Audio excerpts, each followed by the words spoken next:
Hello, Radhe Radhe, जय कृष्णा, जय कृष्णा। कर्म ही यज्ञ है। भगवान कृष्ण अर्जुन को कर्म और यज्ञ के बारे में बतलाते हुए कहते हैं कि हे पार्थ, कर्म ऐसा करो जैसा कि यज्ञ किया जाता है।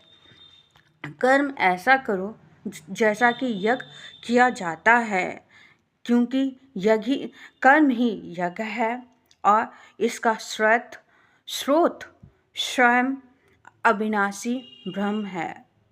इसलिए हे धनंजय, कर्म का मार्ग सीधा ब्रह्म तक जाता है और इसलिए जो व्यक्ति षष्ठी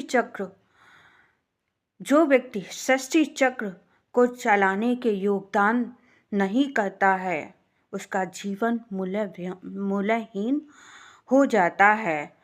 तुम इन मूल्यहीनता की तरफ मत देखो हे पार्थ। जो व्यक्ति केवल अपनी ही समस्याओं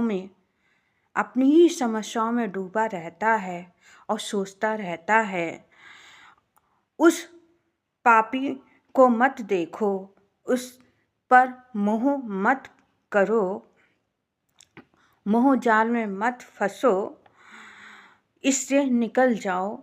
अपने कर्तव्य को स्वयं समझो, पार्थ उनका पालन करो। हे पार्थ, कर्म फल की इच्छा ही मार्ग में बाधा देती है। कर्म फल की ही इच्छा व्यक्ति के गले में बाधा बनती है।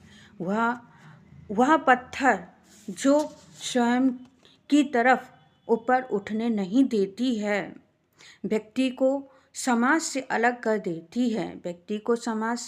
कर देती है, उसे व्यक्तिगत लाभ और व्यक्तिगत हानि की दलदल में धकेले देता है।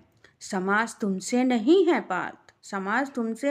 है पार्थ, तुम समाज में हो। इसलिए लोक संग्रह और लोक कल्याण को ही अपना परम कर्तव्य मानो, क्योंकि जो समाज के लिए कल्याणकारी होगा वही तुम्हारे लिए भी कल्याणकारी होगा।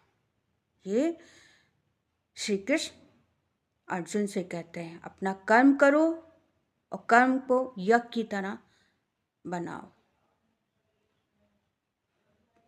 समाज तुमसे है, तुम समाज से नहीं। राधे राधे।